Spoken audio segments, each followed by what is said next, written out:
Spent a lot of times. We had 8 days in draft meetings before we came here with just myself and the scouts. I know the coaches have been working on the X and O's part of it, and then in the afternoons they've been doing a lot of evaluations. It's extremely important for us, so I have an idea of what they think of our current roster and the players that are under contract as we put our game plan going forward on how we're going to address our needs. What type of guys fit in the system that he wants to run? And do we have those guys on our current roster? Where we're going to have to go in free agency?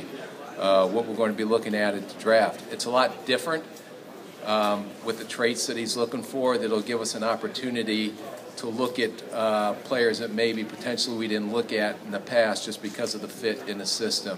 But the one thing about Mike for sure is that he'll look at a player and he'll tell us the strengths, and then he's going to tell us how he's going to use them and utilize his skill set within his system.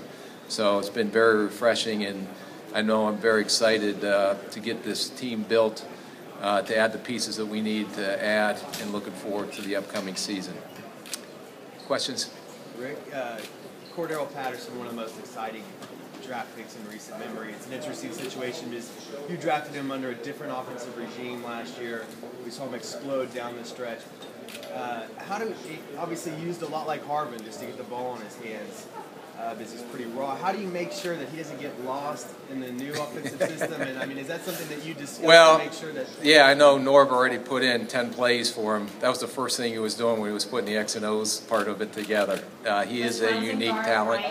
Last year, we were able to collect 3 first-round draft picks. Felt very strong about him, where we did trade back up in the first round to go get him, and know what type of unique traits that he has as an athlete, just because of not only his speed but his movement skills, but his size.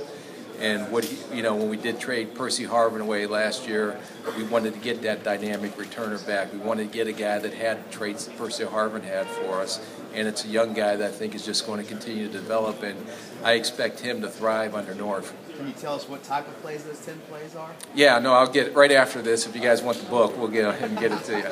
Norv's very creative, and I had an opportunity to work with Norv down in Miami when he was the OC down in Miami, so I know Norv's reputation not only as a play caller on game day, but what he did with Josh Gordon this year up in Cleveland, who had a very successful year. Rick, can you talk a little bit about your evaluation of Jake Matthews? And you're probably not in the market for him, but can you talk about the role that bloodlines play in evaluating players?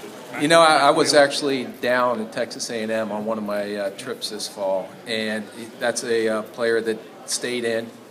Probably could have came out last year and been a high draft pick, but the maturity that he shows, the technique that he shows, the bloodlines, because he knows how to be a pro already, and I don't have any questions that we're not going to probably take him at the 8th spot if he's there. We don't need a tackle, but he's going to come in and contribute right away, and just how polished he is. And I thought Texas A&M and that staff down there did a great job developing him, and a lot of those Texas A&M linemen coming out now are having a lot of success. Was the bloodline something